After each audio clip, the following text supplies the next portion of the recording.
Bismillahirrohmanirrohim. Assalamualaikum warahmatullahi wabarakatuh. Alhamdulillah, segala puji bagi Allah yang masih memberikan kita nikmat iman dan kesehatan. Semoga sahabat semua dalam keadaan baik dan selalu dalam lindungannya. Hari ini kita akan bahas topik menarik tentang, jangan salah. Inilah etika bermajelis yang harus diperhatikan. Adab bermajelis adalah tata cara atau etika, yang harus diperhatikan ketika seseorang berada di dalam sebuah majelis atau pertemuan. Adab ini penting dalam menjaga harmonis, menghormati orang lain, serta memperoleh berkah dari pertemuan tersebut. Berikut adalah beberapa adab bermajelis sesuai Al-Quran dan hadis. 1. Memberi salam ketika masuk majelis. Orang yang memasuki majelis dianjurkan untuk mengucapkan salam, sebagai bentuk penghormatan kepada orang yang sudah ada di dalamnya. Dari Abu Hurairah radhiyallahu anhu telah meriwayatkan, bahwasannya Rasulullah Shallallahu Alaihi Wasallam bersabda, apabila salah seorang dari kalian sampai di suatu majelis, hendaklah ia memberi salam, dan jika ia hendak pergi, hendaklah ia memberi salam. Bukanlah yang pertama lebih berhak dari yang terakhir. Hadis riwayat Abu Dawud dan Tirmidzi. Kalian tidak akan masuk surga hingga kalian beriman, dan kalian tidak akan beriman hingga kalian saling mencintai.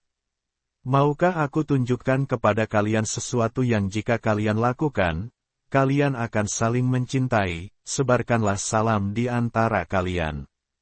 Hadis riwayat Muslim. 2. Duduk di tempat yang tersedia.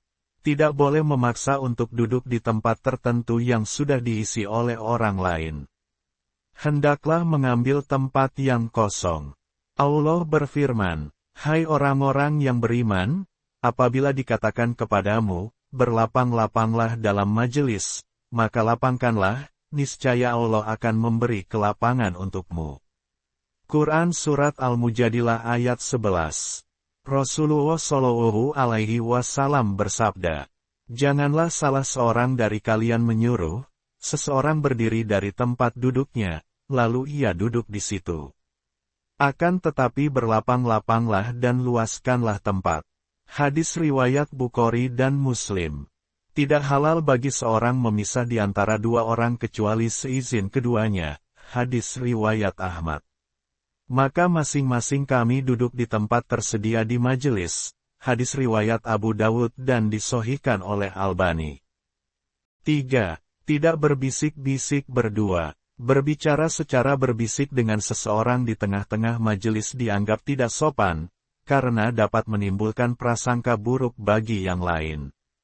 Rasulullah Shallallahu Alaihi Wasallam bersabda, apabila kalian bertiga, maka janganlah dua orang dari kalian berbisik-bisik tanpa melibatkan yang ketiga, hingga kalian berbaur dengan orang-orang lain, karena hal itu akan membuatnya bersedih. Hadis riwayat Bukhari dan Muslim. Al-Hasan Al-Basri berkata, berbisik di hadapan orang lain sama saja dengan menyakiti perasaannya, dan hal itu dilarang dalam adab Islam. Ibnu Sirin mengatakan, ketika berada dalam majelis, jangan lakukan sesuatu yang membuat saudaramu merasa tersisih, karena itu bisa merusak hatinya. Imam Nawawi. Dalam Syarah Sahih Muslim, Imam Nawawi menjelaskan bahwa larangan berbisik-bisik berdua di depan orang ketiga, bertujuan untuk mencegah kesedihan, kebencian, atau prasangka buruk di hati orang tersebut. Ini termasuk salah satu adab yang menjaga kebersamaan dan ukhuwah.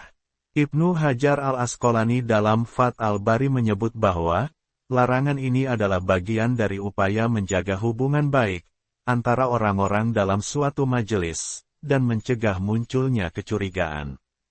Bahkan, larangan tetap berlaku jika seseorang merasa keberatan, meskipun bisikan itu tidak bermaksud buruk. 4.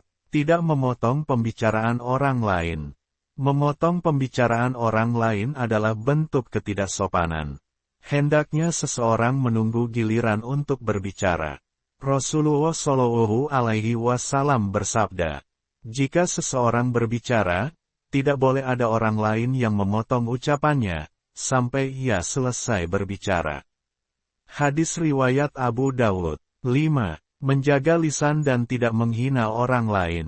Dalam majelis, penting untuk menjaga lisan, agar tidak menyakiti perasaan orang lain.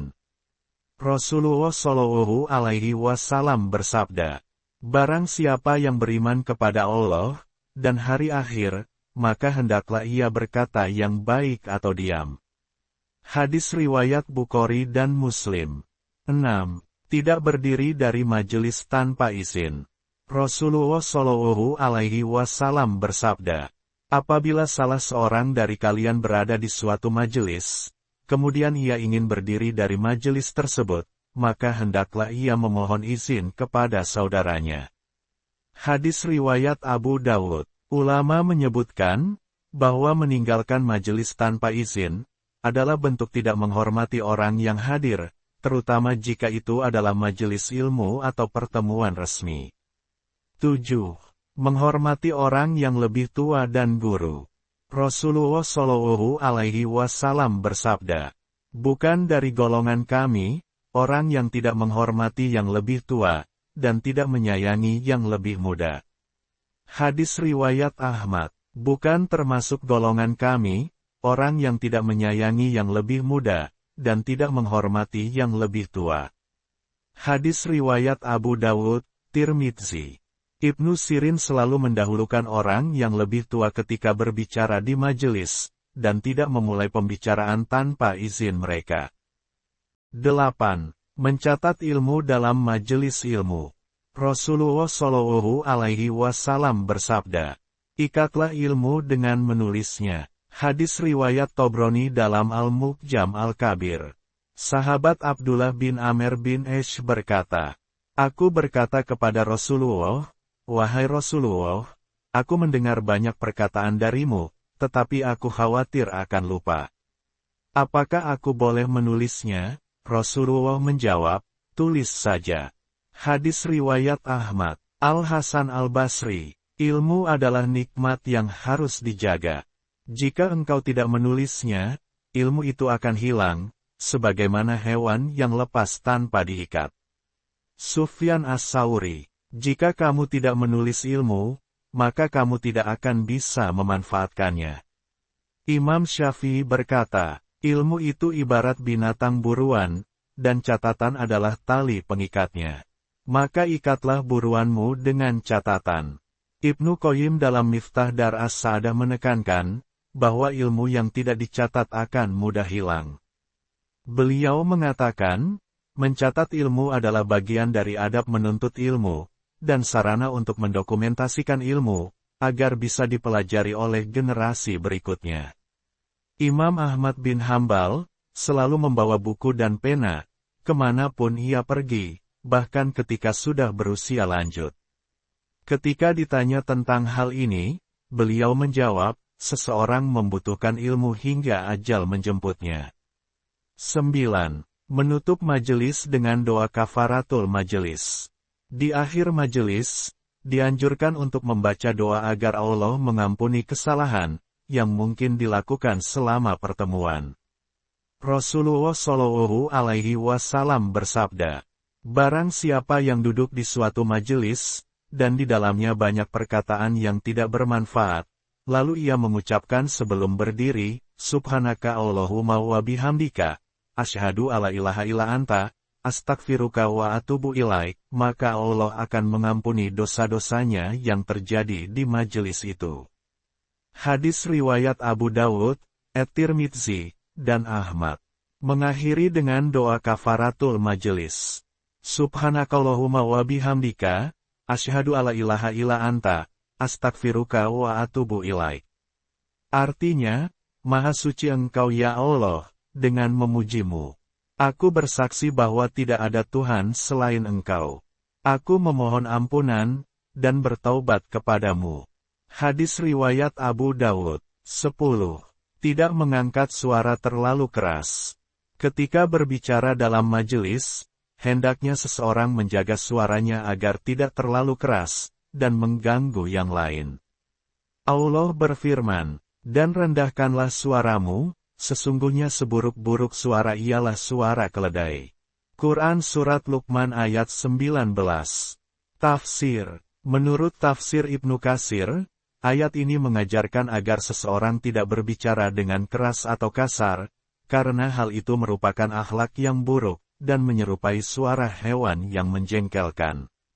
Suara keras seringkali menunjukkan sikap tidak sabar, marah, atau kurang menghormati orang lain. Rasulullah Shallallahu Alaihi Wasallam bersabda, sesungguhnya orang yang paling buruk kedudukannya di sisi Allah pada hari kiamat, adalah orang yang ditinggalkan manusia, karena takut terhadap lisannya yang buruk. Hadis riwayat Bukhari dan Muslim.